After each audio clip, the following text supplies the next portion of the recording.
नमस्कार, मी अस्मिता. माझ्या रेसिपी चॅनलमध्ये तुमचे खूप स्वागत. आज आपण बघणार आहोत घावणे आणि चटणी. आधी आपण इथे चटणी बनवून घेऊ. त्याच्यासाठी पाऊण वाटी मी सुक्या खोबऱ्याचा किस घेतला आहे. डेसिकेटेड कोकोनट आज मी इथे वापरला आहे. अगदी ओल्या नारळासारखी चटणी ही बनवून तयार होते. एका मिक्सरच्या पॉटमध्ये पाऊण वाटी सुक्या खोबऱ्याचा किस, त्याच्यानंतर 1 टेबलस्पून आपल्याला फुटाण्याची डाळ इथे वापरायची आहे. फुटाण्याच्या डाळीमुळे बाइंडिंग चटणीला छान येतं.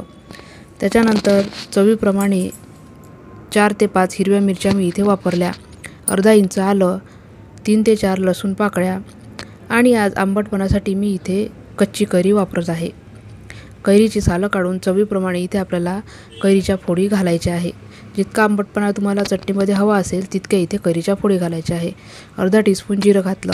त्याच्यानंतर मूठभर कोथिंबीर स्वच्छ धुवून मी इथे वापरली. आता थोडं पाणी घालून आपल्याला चटणी ही वाटून घ्यायची आहे. चटणी वाटायला बऱ्यापैकी पाणी लागतं. जितकी कन्सिस्टन्सी तुम्हाला दाटसर हवी असेल त्या हिशोबाने पाणी घालून इथे चटणी आपल्याला वाटून घ्यायची आहे. आंबटपणा बॅलन्स करण्यासाठी 1 टीस्पून साखर मी घातली. याच स्टेजला चवीप्रमाणे मीठ घालू शकता किंवा अंदाज येत नसेल तर मिक्सरच्या चटणी वाटून झाल्यानंतर मिठाचा अंदाज घेऊन तुम्ही इथे मीठ वापरू शकता. चटणी आपली तयार आहे. अप्रतिम चवीची चटणी ही बनवून तयार झाली आहे. चटणीची कन्सिस्टन्सी तुम्ही इथे बघू शकता.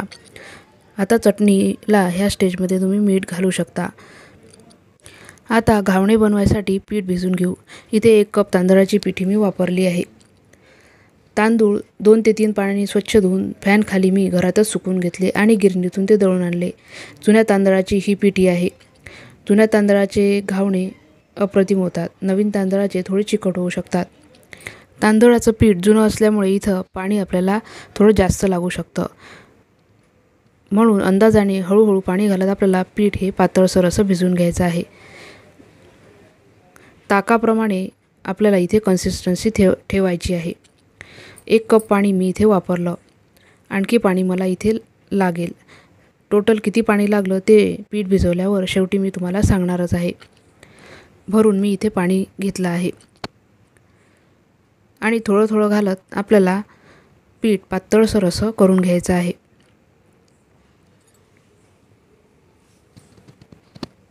संपूर्ण 2 कप पाणी वापरल्यावर सुद्धा पीठ हे दाटसरच आहे. त्याच्यामुळे आणखी पाणी मला इथे लागेल.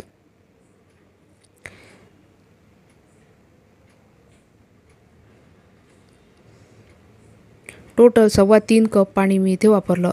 तुम्ही तुमच्या तांदळाच्या पिठाच्या अंदाजानुसार इथे पाणी वापरायचं आहे. पीठ हे भिजवायचं आहे. घट्टसर ताकाप्रमाणे कन्सिस्टन्सी ठेवायची आहे. आता 1 कांद्याला मी सपाट असं चिरून घेतलं आणि अशा पद्धतीने नॉनस्टिक तव्याला तेल लावून घ्यायचं आहे. तवा चांगला तापून घ्यायचा आहे. फास्ट गॅसवर तवा मी इथे ठेवला आहे आणि 1 फुलपात्र घेऊन पीठ हे तळापासून ढवळून घ्यायचं आहे. आता काठापासून घावणं हे टाकायला सुरुवात करायची आहे.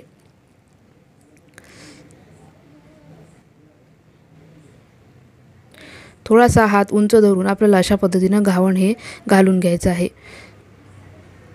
आता गॅस मध्यम करून अर्धा मिनिट आपल्याला इथे झाकण ठेवायचं आहे.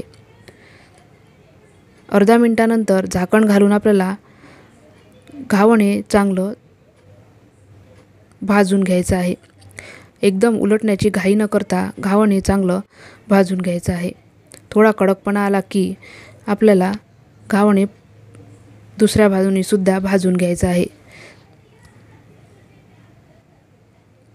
मिनिटभर हे घावण भाजायला आपल्याला लागू शकतो.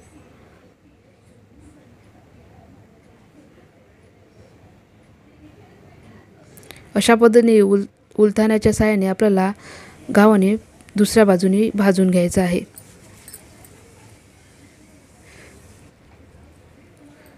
आता घावण एखाद्या अशा टोपलीत काढून थोडं वाफ जाऊ द्यायची आहे. नाहीतर गरमागरम घावण जर घडी घातलं तर ते एकमेकाला चिकटू शकतं. आता दुसरे घावणसुद्धा अशाच पद्धतीने आपल्याला घालून घ्यायचं आहे. प्रत्येक वेळेस घावण घालताना पीठ हे तळापासून ढवळून घ्यायचं आहे आणि हात जरा उंचावर धरून घावण अशा पद्धतीने आपल्याला घालून घ्यायचं आहे।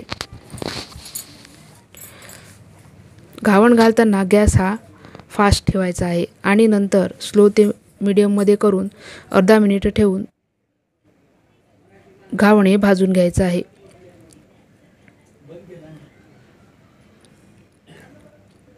अशा पद्धतीने घावणे बनवून नक्की एन्जॉय करू शकता। टिफिनमध्ये सुद्धा हे घावणे तुम्ही देऊ शकता, नाश्त्यासाठी सुद्धा हे बनवू शकता। अप्रतिम चवीचे चटणी आणि घावणे हे बनवून तयार होतात।